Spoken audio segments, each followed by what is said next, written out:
So hello and welcome back everyone to this another beautiful wonderful video. We are starting with this new chapter that is lesson 19 key managerial personnel and their remuneration. जब हम लोग की managerial personal कहते हैं ना, इसका मतलब ये होता है कि टॉप लेवल पे बैठे हुए कुछ लोग। कौन से लेवल पे? टॉप लेवल पे। टॉप लेवल पे बैठे हुए कुछ लोग, इनके बारे में हम लोग बात कर रहे हैं। अच्छा, ये जो टॉप लेवल पे बैठे हुए लोग हैं, इनको क्या कहा जाता है? की मैनेजरियल पर्सनल। की मैनेजरियल पर्सनल, जैसे कंपनी का सीईओ।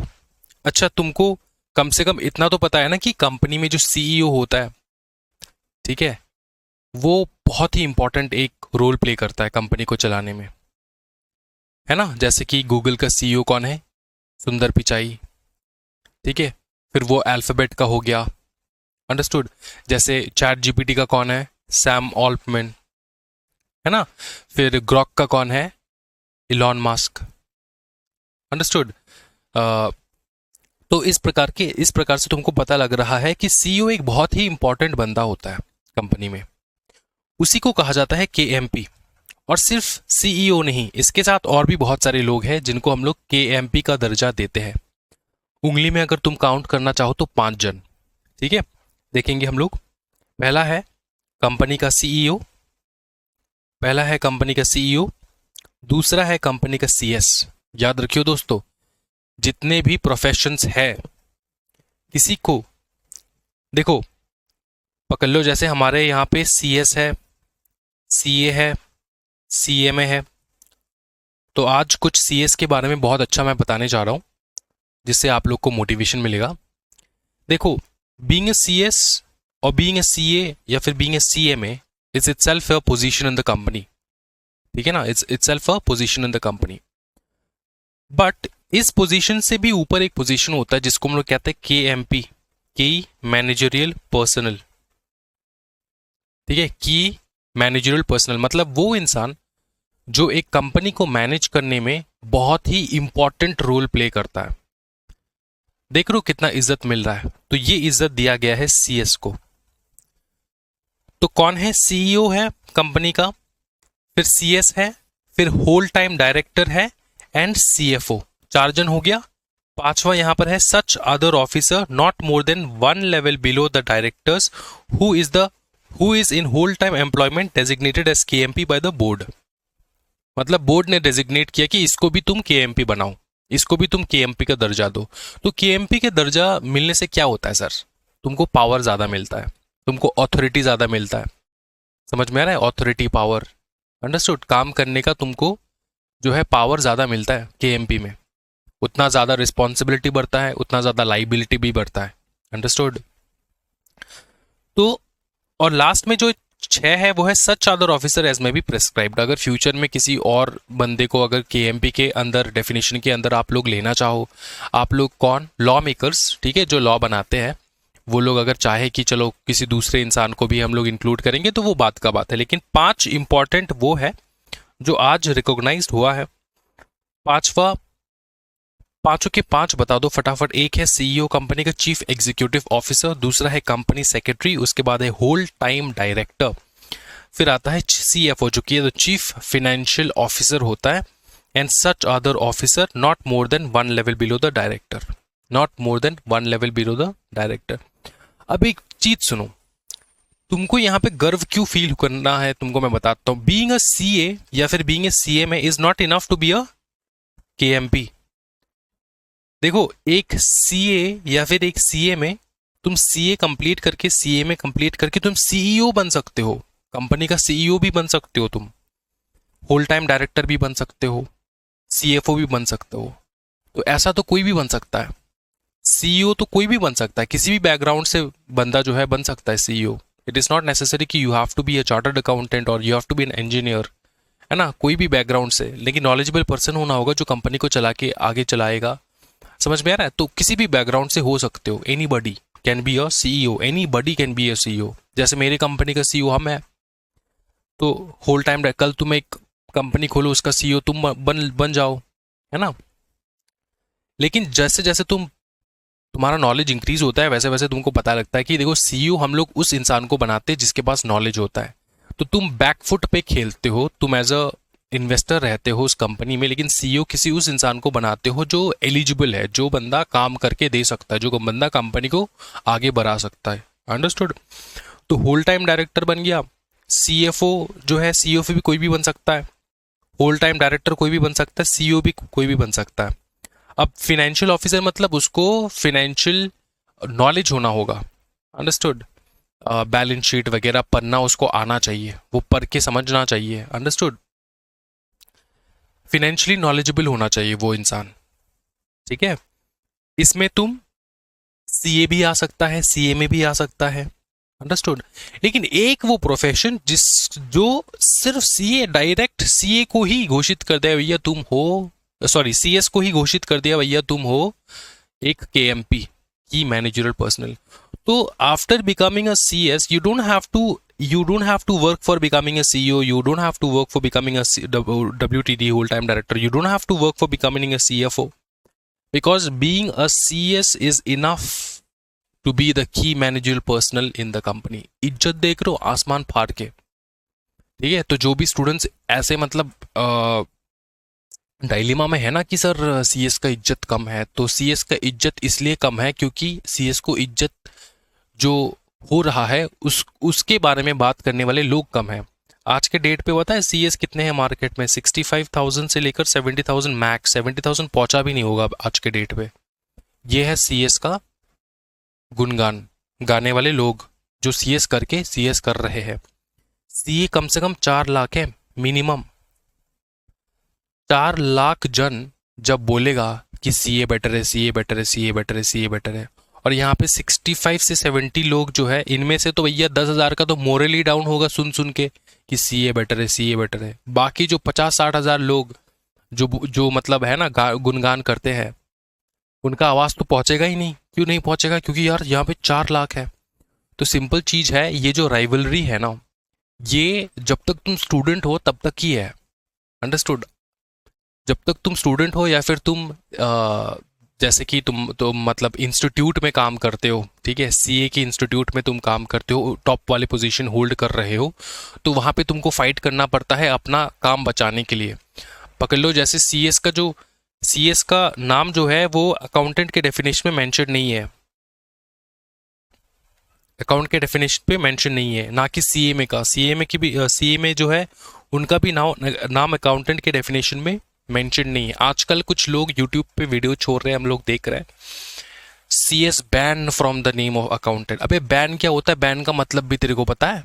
बैन का मतलब क्या होता है? कि तुम आ नहीं सकते इस कैटेगरी में। लेकिन जो रिसेंटली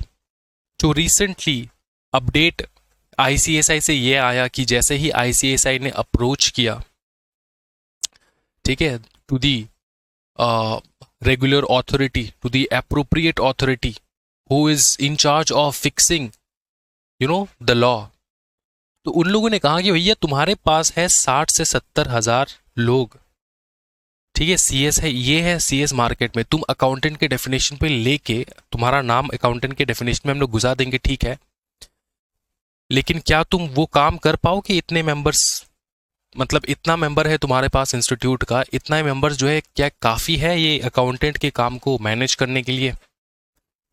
हाँ जी, नहीं, इट इज़ नॉट इनफ। तो हायर अथॉरिटीज़ ने कहा कि भैया तुम अपने मेंबर्स का जो है उसका ध्यान दो, मेंबर्स को इंक्रीज करो। इसलिए आजकल तुम देखोगे कि पास परसेंटेज भी बढ़ चुका है। समझ में आ रहा है? जैसे जैसे ये नंबर इंक्रीज होता जाएगा ना, 1 लाख 2 लाख हो जाएगा, 2 लाख हो जाएगा ना, डेफिनेशन के अंदर जो है 1000% अकाउंटेंट के डेफिनेशन में सीएस का नाम आ जाएगा। फिर तुम भी कर पाओगे अकाउंटेंट के सारे काम, ऑडिट वगैरह। समझ में आ रहा है? इनकम टैक्स, जीएसटी सब कर पाओगे। जीएसटी वगैरह तो अभी भी सीएस ही करते हैं, कोई टेंशन वाली बात नहीं है, लेकिन एक जो ऑथोरिटेटिव पावर है वो सीए को दे रखा है।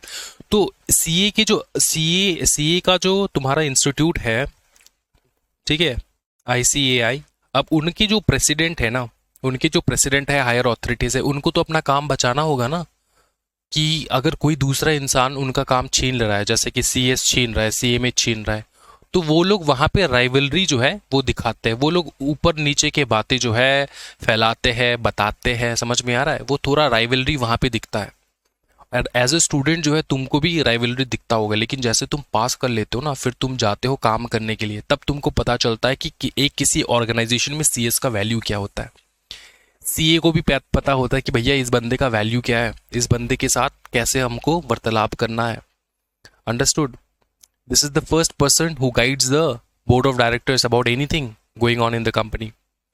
ठीक है, कोई सजेशन चाहिए तो भैया हमारा सीएस जो है वो एंटर करता है।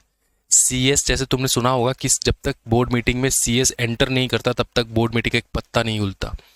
ये इसलिए कहा जाता है क्योंकि ये जो तुम्हारा पूरा कंप्लायंस का, लीगल डिपार्टमेंट का जो पूरा रूल्स एंड रेगुलेशंस है, क्या करना सही है क्या करना गलत है, ये कौन एडवाइस करेगा? सीएस एडवाइस करेगा अपने बोर्ड ऑफ डायरेक्टर्स को। क्या है, समझ में आ रहा है? तो ये होता है बात। तो तुम लोग टेंशन ना लो। तुम लोग सोचे होगे कि सर हम लोग किस कोर्स में आ चुके हैं, इस कोर्स में तो सर इज्जत ही नहीं है। भैया बहुत इज्जत है, इतना बड़ा इज्जत दे दिया तुमको, और क्या चाहिए तुमको? तुम बताओ ना, एक कंपनी का जो सीईओ उस लेवल का तुमको इज्जत मिल रहा है, क्या ये सेम लेवल का इज्जत जो है सीए को मिल रहा है, सीएमए को मिल रहा है? नहीं, नहीं मिल रहा है, तुमको मिल रहा है। और क्या करे पार्लियामेंट, बताओ तुम्हारे लिए? तुम अपने मेंबर्स पे फोकस करो ना, मेंबर्स को इंक्रीज करो, उसको क्वालिफाइड बनाओ, उसको ज़्यादा स्किल उसमें एंटर करो, रिफॉर्म्स लाओ अपने एजुकेशन सिस्टम पे धीरे धीरे। अभी तो हाल फिलहाल तुम बने हो एज अ आईसीएसआई इंस्टीट्यूट, ज़्यादा टाइम हुआ नहीं है। सीए जो है ना वो इंडिपेंडेंस के दौरान बना था, समझ में आ रहा है? जब इंडिया इंडिपेंडेंट हुआ था उस टाइम पे बना था चार्टर्ड अकाउंटेंट का इंस्टीट्यूट, और तुम बने हो हाल फिलहाल में। तो इसलिए कहा जाता है दोस्तों कि ज़्यादा टेंशन नहीं लेने का।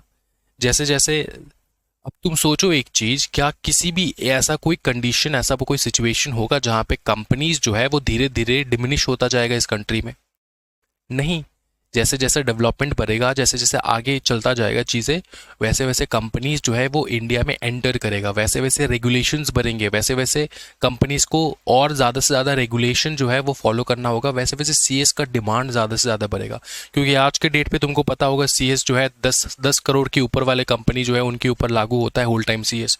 तो जैसे धीरे धीरे कंपनीज इंक्रीज होंगे ना, you are actually in the perfect career. मैं तुमको बता दूँ, गोल्डन पीरियड में हो तुम इस करियर के।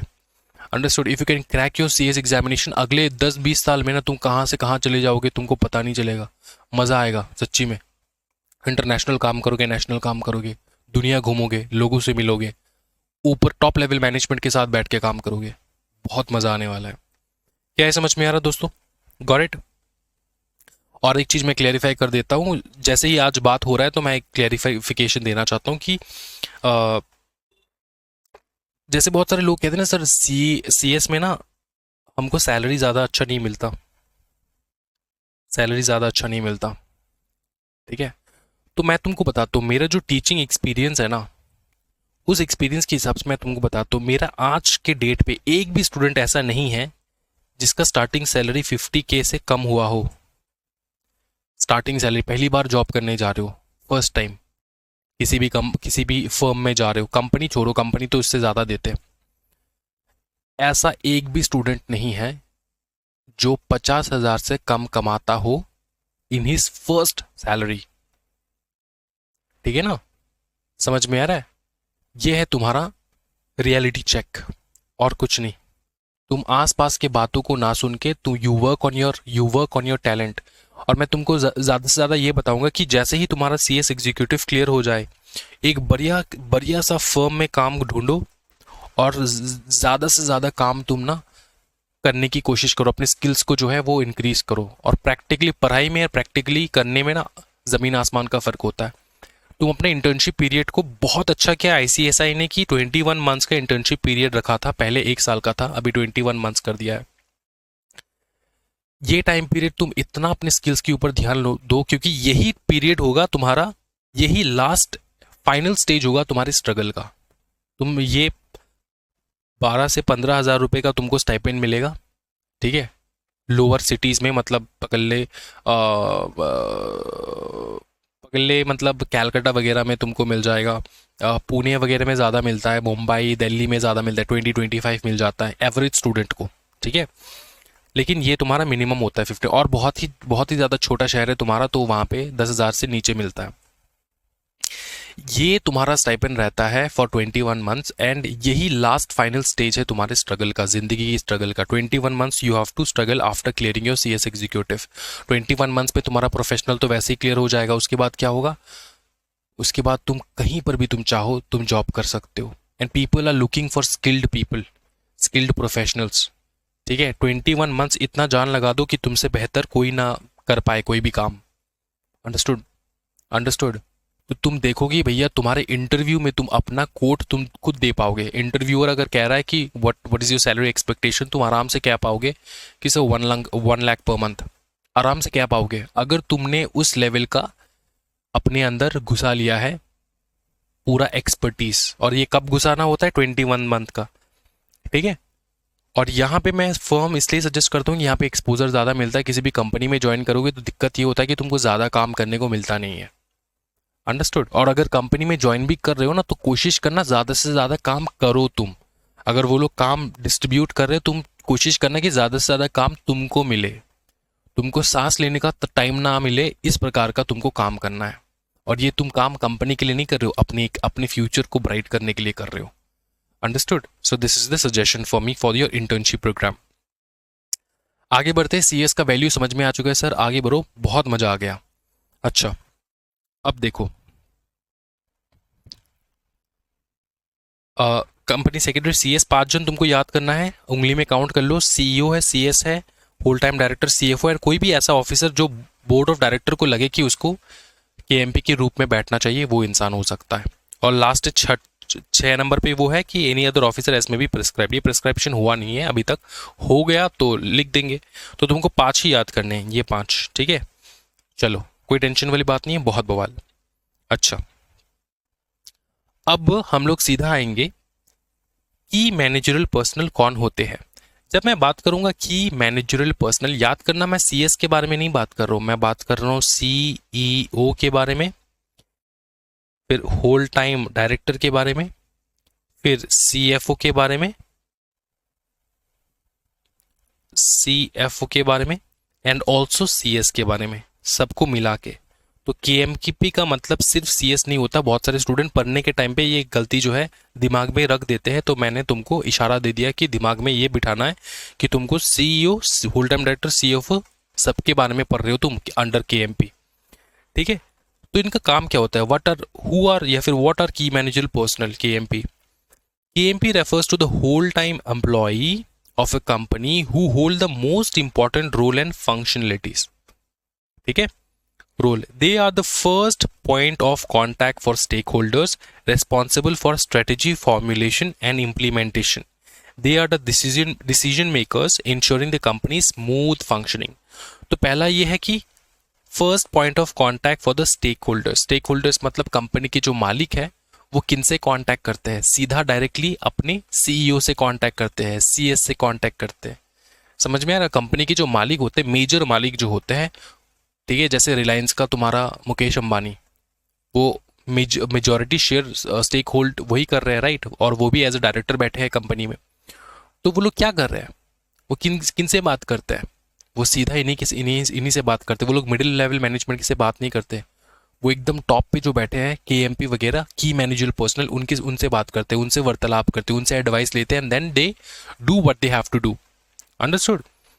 स्ट्रैटेजी फॉर्मुलेशन होता है, responsible for strategy formulation, responsible for strategy formulation की किस प्रकार से क्या करने से क्या अच्छा होगा, स्ट्रैटेजी बनाते हैं, उसको इम्प्लीमेंट करने का भी काम वही करते हैं। लास्ट में डिसीजन मेकिंग करते हैं वो लोग, so that company smoothly function कर पाए।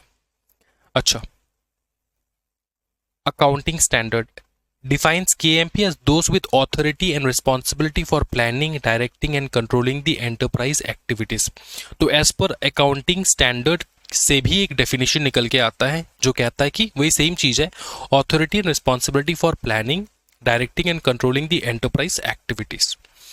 ठीक है, अच्छा, रेगुलेटरी फ्रेमवर्क मतलब ये रेगुलेटरी फ्रेमवर्क मतलब कौन सा लॉ जो है गवर्न करता है KMP को, और कौन सा लॉ KMP को अपने इशारे पे नचाता है। नंबर 1 है द कंपनीज एक्ट 2013, जिसके अंदर हद में रह के केएमपी को काम करना होता है। फिर the companies amendment and qualification of managerial personnel rules 2014, ये एक अमेंडमेंट आया था, ठीक है, कुछ रूल्स आए थे जो केएमपी से रिलेटेड है, ठीक है। फिर आता है अपना schedule 5 of the companies act 2013। इसमें क्या लिखा है शेड्यूल 5 में? Provisions related to appointment and remuneration of MD, whole time director, manager. क्योंकि ये होल टाइम डायरेक्टर वगैरह जो है ये केएमपी के डेफिनेशन में आ जाते हैं ना। अच्छा, उसके बाद जो हम लोग देखेंगे वो है the SEBI LODR regulation 2015 for listed companies. ये जो है सेबी के अंदर भी ये कंट्रोल होता है। तो ये सारे रेगुलेटरी फ्रेमवर्क हैं, ज़्यादा इंपॉर्टेंट नहीं है, दिमाग के किसी हिस्से में तुम याद कर सकते हो, वरना भूलना चाहो तो भूल भी सकते हो, कोई टेंशन वाली बात नहीं है, ठीक है। अच्छा, ओके, नेक्स्ट जो हम लोग देखने वाले हैं वो है specific KMP position and definition. पहला है सीईओ कंपनी में, ठीक है। ये मैं एक्सप्लेन नहीं करने वाला कि सीईओ कौन है, एक कंपनी में सीईओ कौन है, वो क्या करता है, ये तुमको रीड करना है घर में बैठ के, ठीक है। Chief financial officer, company secretary, manager, managing director, whole time director, ठीक है, ये सारे। अच्छा, इनको तुमको पढ़ना है घर पे कि ये कौन है, अंडरस्टूड। मैनेजर कौन है, होल टाइम डायरेक्टर कौन है, मैं सिंगल लाइन में तुमको समझा देता हूँ, ठीक है, एक एक लाइन में तुमको समझा देता हूँ। देखो, an officer of the company designated by such company, obviously concept borrowed from US. क्या ये इंपॉर्टेंट है? ये इंपॉर्टेंट नहीं है कि यूएस से ये कॉन्सेप्ट आया, ये सब इंपॉर्टेंट है, हिस्ट्री मत पढ़ो कंपनी लॉ में। काम क्या है? सिर्फ यही है, top level executive responsible for developing and implementing strategies, major corporate decisions and managing overall operations and resources। Simple चीज। CFO कौन होता है? देखो, manage day to day financial affairs, responsible for overseeing financial activities, ठीक है। अच्छा, वैसे जो ये तुम्हारा सीईओ होता है ना, if a CEO is also director they must sign financial statement. Obviously financial statement वही साइन करेंगे अगर सीईओ डायरेक्टर, मतलब मुकेश अंबानी खुद अगर कंपनी के सीईओ है तो वो तो फाइनेंशियल स्टेटमेंट में वही साइन करेंगे, ठीक है। अच्छा,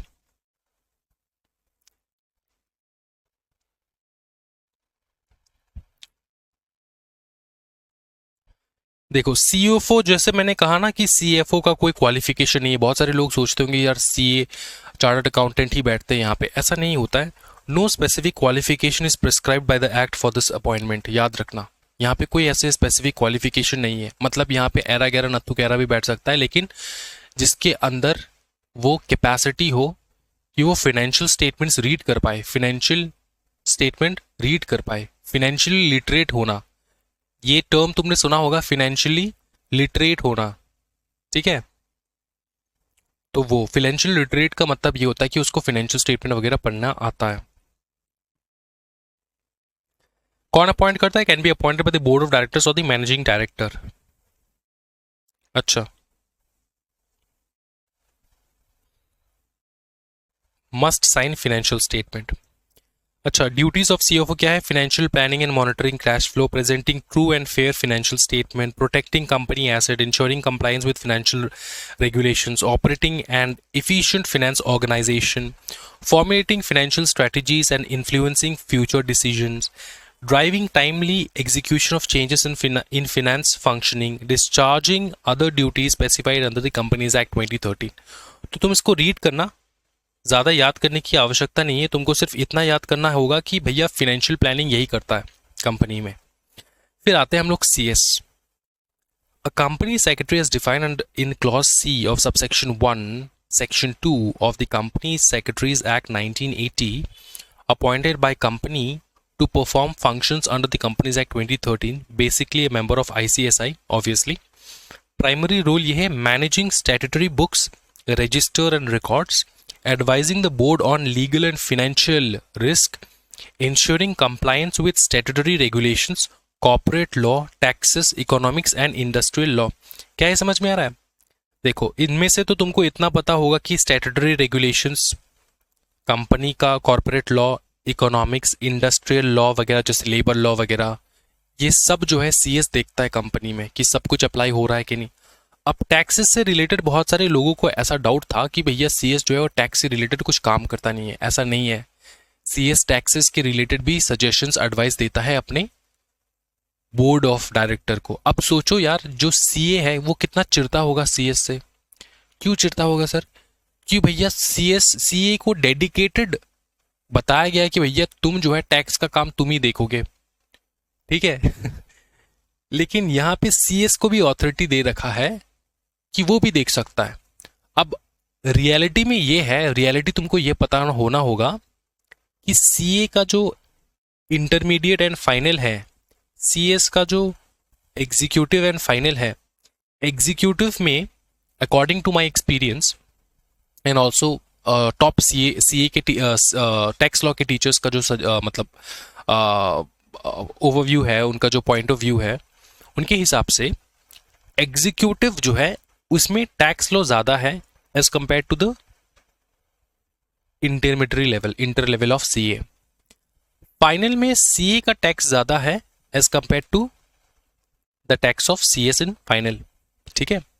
तो अल्टीमेटली फाइनल में वो सब्जेक्ट्स रखा जाता है जो कोर सब्जेक्ट बनता है किसी भी बताओ प्रोफेशन का। जैसे सीए का कोर सब्जेक्ट रखा है टैक्स लॉ, तो ऑब्वियसली वो लोग ज्यादा पढ़ेंगे। सीएस का जो है ना ऑप्शनल है फाइनल में टैक्स लॉ। अब सीए ऑब्वियसली फाइनल में जाके सीए ज्यादा पढ़ रहे हैं as compared to CS in terms of tax law. कितना चिढ़ते होंगे ये सोच के कि यार हम लोगों ने घिस घिस के इतना पढ़ाई किया tax law in the final, और घूम फिर के सीएस को भी टैक्स एडवाइस देने का पूरा ऑथोरिटी दे रखा है। अंडरस्टूड? ये समझ में आ रहा है? तो तुमको जो ये राइवलरी दिखता है ना, ये राइवलरी इसलिए है कि सीएस को बहुत अच्छा पोजीशन दे रखा है, बहुत सारे ऐसे फैसिलिटीज दे रखा है जो सीए इतना घिस पिट के करने के बाद फिर जाके उनको मिलता है, लेकिन सीएस को ओवरऑल सब कुछ मिला है। अंडरस्टूड? अगर तुम देखो अच्छे से बहुत कुछ मिला है। अंडरस्टूड? अब ये कहना कि अकाउंटेंट के डेफिनेशन में इंक्लूड करना, it is a matter of time. मैं फिर से बता रहा हूं, ये बहुत जल्द होने वाला है, ठीक है। ये है उसका प्राइमरी रोल। अब जैसे कि maintaining statutory books, registers and record, तुम सोचे होंगे यार ये तो असिस्टेंट के तरह काम कर रहा है, रिकॉर्ड मेंटेन करके रखना, रजिस्टर मेंटेन करके रखना, स्टैट्यूटरी बुक्स मेंटेन करके रखना। किसी भी कंपनी में ना उनका जो बुक्स है, रिकॉर्ड्स है, ये उनका लाइफलाइन है। अंडरस्टूड? उनका लाइफलाइन है। इनमें अगर कोई किसी प्रकार का छेड़खानी हो गया तो कंपनी बंद होने का भी नौबत आ सकता है। कंपनी बंद होने का भी नौबत आ सकता है। इनके इस रिकॉर्ड में अगर कोई छेड़खानी हो गया और इसके ऊपर इन्वेस्टिगेशन बैठ गया तो कंपनी बंद होने का नौबत आ सकता है। इसलिए तुम ये मत सोचो कि तुम्हारे जो स्कूल में क्लास में जो अटेंडेंस रजिस्टर होता है वो रजिस्टर के बारे में बात हो रहा है यहाँ पे, ऐसा नहीं है। कोई भी बोर्ड मीटिंग होता होगा, बोर्ड मीटिंग में किसी भी प्रकार का डिसीजन लेने से वोटिंग होता होगा, और ये वोटिंग जो है ऑन रिकॉर्ड रखता है। अब यही वोटिंग के बाद, बोर्ड मीटिंग के बाद पॉसिबल है किसी भी प्रकार के रेजोल्यूशन को पास करना इन द जनरल मीटिंग, ठीक है। अगर पकड़ लो तुम्हारे ये बोर्ड मीटिंग के रिकॉर्ड में कुछ ऊंच नीच हो गया, पकड़ लो जो चीज पास नहीं हुआ उसको बाद में ऑल्टर करके पास करवा दिया गया, जो चीज वोटिंग के माध्यम से नहीं पास हुआ वो बाद में इलीगली ऑल्टर करके पास करवा दिया गया, तो यहाँ पे पास हुआ तभी जाके ये स्पेशल मीटिंग में, मतलब जनरल मीटिंग में स्पेशल रेजोल्यूशन या फिर ऑर्डिनरी रेजोल्यूशन पास किया जा सकता है। अगर बोर्ड में ही उसने वो चीज पास नहीं हुआ तो वो आगे बढ़ेगा कैसे? तो पकड़ लो कितना इंपॉर्टेंट हो सकता है, पकड़ लो वो रजिस्टर, जहां पे अगर एक मैं चेंज कर दूं, कुछ भी चेंजेस कर दूं, तो ये जनरल मीटिंग का होना ना होना ये मेरे हाथ में है। अगर मैं उसको ट्रू या फॉल्स, फॉल्स को ट्रू कर दूं, ट्रू को फॉल्स कर दूं, वोट जो एसेंट में आए हैं उसको कम कर दूं एंड जो डिसेंट में आए हैं उसको इंक्रीज कर दूं, तब तो तुम्हारा जनरल मीटिंग होने से रहा। जनरल मीटिंग कैसे कर पाओगे? तुम नहीं कर पाओगे। तो कितना बड़ा रिस्पॉन्सिबिलिटी है, तुम समझ पा रहे हो? मजाक नहीं है दोस्तों। जब तुम बैठोगे ना एज अ सीएस काम करने जाओगे, तब तुमको पता चलेगा भैया किस लेवल का तुम्हारे ऊपर प्रेशर है, ड्यूटी है, रिस्पॉन्सिबिलिटी है। अंडरस्टूड? तो ये बहुत इंपॉर्टेंट हो जाता है to maintain your statutory books, registers and all the important records. ठीक है, जैसे मीटिंग में होता है मिनट बुक, उसको रिकॉर्ड करके रखना होता है। तो अंडरस्टूड, गॉट इट। अच्छा, तो इसलिए ये सीएस को क्यों रखा जाता है? क्योंकि एवरीबडी ट्रस्ट द सीएस, क्योंकि वो कंपनी में लॉ का देवता एक ही है। लॉ, उसका मेजर काम क्या है? लीगल एंड फाइनेंशियल रिस्क को कम करना, है ना। कोई ऊंच नीच हो रहा है बुक्स ऑफ रिकॉर्ड में, तो वो लीगल प्रॉब्लम हो जाएगा, लीगल प्रॉब्लम, फाइनेंशियल रिस्क हो जाएगा, लीगल प्रॉब्लम हो जाएगा। तो लॉ का करता धरता किसी भी कंपनी में सीएस होता है, इसलिए उसको ट्रस्ट करके, जैसे हम लोग अपने पिताजी मम्मी को ट्रस्ट करते हैं, जो भी इंपॉर्टेंट चीज़ें होते हैं उनके पास रख देते हैं हम लोग, सो दैट वो लोग संभाल के रख पाए जब हम लोग छोटे होते हैं बचपन में, राइट। तो कंपनी में वो हायर सिटीजन वाला जो रिस्पेक्ट है ना, वो जितना भी तुम्हारा कम एज हो जाए, बहुत ज़्यादा रिस्पेक्ट तुमको मिलेगा सीएस को। वो सब कुछ मैनेज करके रखता है, सब कुछ देख के रखता है। Understood, got it. Now, key point, acts as a bridge for information and communication between the board, management, and stakeholders. Require high integrity and independence. Understood? ये word use, ये line मजाक नहीं है, बहुत important है. It requires high integrity and independence. Independence मतलब मोह माया से दूर, किसी भी डायरेक्टर से ज़्यादा अच्छा क्लोज रिलेशन, है ना, नहीं बनाना, so that, समझ में आ रहा है, तुम अपने डिसीजंस को बायस होके तुम उनको एडवाइस दो। तो इस प्रकार से बचना है, किसी भी डायरेक्टर से ज़्यादा बिजनेस रिलेशन जो है ना कंपनी में जितना होना चाहिए, कॉर्पोरेट रिलेशन उतना होना चाहिए। यू कांट बी तुमको इंडिपेंडेंट होना होगा। तुमको मॉनेटरी बेनिफिट अगर तुमको डायरेक्टर से मिल रहा है तो तुम इंडिपेंडेंट नहीं हो सकते। तो you have to be independent, और तुम्हारे अंदर जो है ना इंटीग्रिटी होना होगा। समझ में आ रहा है? लॉयल होना होगा तुमको, और तुमको भरोसे लायक इंसान होना होगा, क्योंकि तुम्हारे पास सारे कंपनी के इंपॉर्टेंट डॉक्यूमेंट्स तुम्हारे पास रहेगा। ठीक है, तो तुम चाहो तो कुछ भी कर सकते हो, लेकिन कुछ भी नहीं करना है और कुछ भी गलत होने से बचाना है। ये है मेजर चीज। ठीक है, फिर आता है मैनेजर। इसको घर में रीड करना कि कंपनी में मैनेजर कौन होता है दोस्तों। दूसरा होता है मैनेजिंग डायरेक्टर। मैनेजर का डेफिनेशन देखो, an individual who under the superintendent's control and direction of the board manages the whole or substantially the whole of the company's affair. वो होता है मैनेजर। ठीक है, includes a director or any other person occupying the position of a manager whether under a contract of service or not. तो simple चीज है, कोई भी डायरेक्टर भी बन सकता है एज ए मैनेजर, जो कंपनी, पूरे कंपनी को मैनेज करता हो। नेक्स्ट आता है managing director. A director entrusted with substantial power of management. Manager and managing director में डिफरेंस है।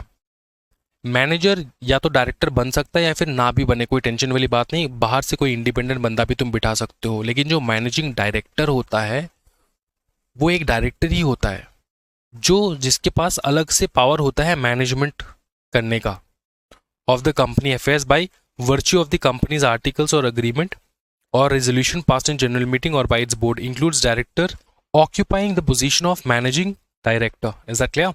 Clean and clear. Okay. Next आता है होल टाइम डायरेक्टर। इसको देखो अच्छे से। देखो ये जो डायरेक्टर्स है ना, ये तुम डायरेक्टर्स के चैप्टर में और अच्छे पढ़ने वाले हो, डायरेक्टर्स के चैप्टर में, इसलिए यहाँ पर भी देख लो होल टाइम डायरेक्टर कौन होता है। Section 2 subsection 94 to section 2 subsection 94 definition, a director who is the whole time employment of the company, इसको कहा जाता है होल टाइम डायरेक्टर। ठीक है, फिर आता है अपॉइंटमेंट ऑफ की मैनेजर पर्सनल, कि एक केएमपी को कैसे अपॉइंट किया जाता है।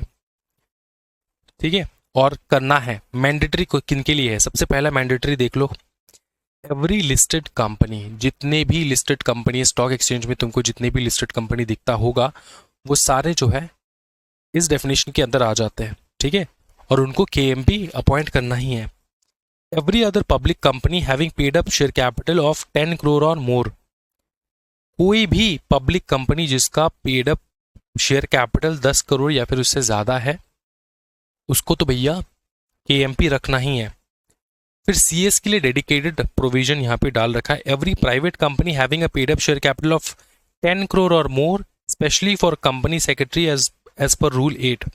तो कोई भी प्राइवेट कंपनी भी अगर है, पब्लिक कंपनी में तो सीएस चाहिए ही, और प्राइवेट कंपनी भी अगर है तो 10 करोड़ से नीचे वाले कंपनी जो छोटे मोटे, उनके लिए छूट है कि तुमको होल टाइम केएमपी रखने की कोई आवश्यकता नहीं है सीएस। प्राइवेट कंपनी में सीएस चाहिए। एक देखो सीएस दो प्रकार से काम करता है, एक होल टाइम तुम्हारे वहां पे काम करेगा या फिर वो इन प्रैक्टिस काम करेगा, जो कि सीएस इन प्रैक्टिस, जो सीएस प्रैक्टिस करते हैं ना वो भी प्राइवेट कंपनी को एडवाइस करते हैं, प्राइवेट कंपनी के लिए हेल्प करते हैं, लेकिन प्राइवेट कंपनी को उनको अपॉइंट करके रखना नहीं होता क्योंकि बहुत खर्चा होता है सीएस को अपॉइंट करके रखना, तो छोटे मोटे कंपनीज वो बियर नहीं कर पाते। ठीक है, सीएस को अपॉइंट करके रखना वो बियर नहीं कर पाते। तो क्या कहा गया, बोला कि वो कंपनी जिनका paid up share capital 10 crore या फिर उससे ज्यादा है उन कंपनीज को तुमको होल टाइम सीएस रखना ही होगा। होल टाइम सीएस मतलब कंपनी को पूरा टाइम के लिए अपॉइंट करना ही होगा, तुम प्रैक्टिसिंग कंपनी सेक्रेटरी से काम नहीं करवा सकते। ठीक है, अच्छा, such company shall have the following KMP: company secretary, chief financial officer, managing director और चीफ एग्जीक्यूटिव ऑफिसर, सीईओ और मैनेजर। याद रखना ये ऑल्टरनेटिवली होता है, या तो तुम कंपनी में मैनेजर रखोगे या तो सीईओ रखोगे या फिर मैनेजिंग डायरेक्टर रखोगे। ठीक है, समझ में आ रहा है? और अगर ये तीनों नहीं है, अगले ना सीईओ है ना मैनेजर है ना मैनेजिंग डायरेक्टर है, तो उनके एब्सेंस में तुम रखोगे whole time director. Whole time director. तो तीन जन जो पूरा इस पूरी लिस्ट में दो जन है जो कंपलसरी है, एक है सीएस, दूसरा है कंपनी का सीएफओ। बाकी तुम या तो मैनेजिंग डायरेक्टर रखो या तो चीफ एग्जीक्यूटिव ऑफिसर रखो या तो मैनेजर रखो, या फिर ये कोई नहीं है तो होल टाइम डायरेक्टर को रख लो। ऑल्टरनेटिव तुम्हारे पास ऑप्शंस है, तुम इनमें से कुछ भी रख सकते हो। सीईओ उन कंपनीज के लिए होते हैं जो ज्यादा बड़ा होता है कंपनीज, छोटे मोटे कंपनीज के लिए मैनेजर चल जाता है। एंड मैनेजिंग डायरेक्टर, अगर किसी डायरेक्टर को एज अ मैनेजिंग पावर चाहिए होता है तो वो ले लेता है and by becoming the managing director of the company. ठीक है, अच्छा, जिसको हम लोग कहते हैं एमडी। अंडरस्टूड? इनमें से कोई एक होगा कंपनी में, सबका कोई रोल नहीं, मैनेजर सीईओ एमडी सब बैठे, ऐसा नहीं होता। चलो,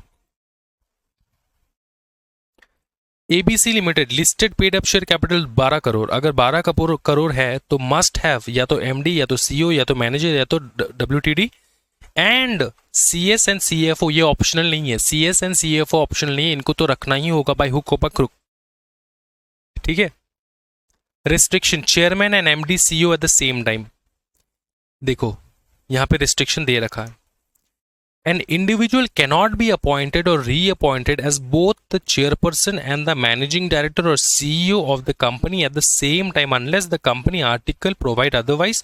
The company carries only a single business or the company is engaged in multiple businesses and have appointed one or more CEOs for each such businesses is notified by the central government. इसको समझना है अच्छे से। कहा जा रहा है कि an individual, कोई एक इंसान अपॉइंट नहीं हो सकता है फॉर चेयरपर्सन भी उसको बनना है। चेयरपर्सन कौन होता है? बोर्ड का चेयरपर्सन। ये जो बोर्ड ऑफ डायरेक्टर्स होता है वहां पे एक चेयरपर्सन रहता है। ठीक है, वो चेयरपर्सन मैनेजिंग डायरेक्टर भी है ऐसा नहीं हो सकता, या फिर वो चेयरपर्सन सीईओ भी है ऐसा नहीं हो सकता। ठीक है, of the company at the same time. CEO अलग होगा, चेयरपर्सन किसी दूसरे डायरेक्टर को अपॉइंट करो एज अ चेयरपर्सन, सीईओ अलग होगा। ठीक है, या फिर मैनेजिंग डायरेक्टर अलग होगा। अगर सीईओ नहीं है मैनेजिंग डायरेक्टर तो मैनेजिंग डायरेक्टर अलग होगा। ठीक है, अच्छा, लेकिन ऐसे सिचुएशंस में, ये तीन सिचुएशन ऐसे हैं जहां पे जो मैनेजिंग डायरेक्टर है या फिर जो सीईओ है वो चेयरपर्सन भी बन सकता है। पहला है, तुम्हारे आर्टिकल्स में लिखा है ऐसा, तुम अपने जो आर्टिकल क्या होता है कंपनी का, अपना पूरा कंपनी का संविधान होता है वो आर्टिकल, जैसे कंपनी चलता है, जैसे इंडिया का कॉन्स्टिट्यूशन ऑफ इंडिया वैसे ही कंपनी का कॉन्स्टिट्यूशन उसका आर्टिकल होता है।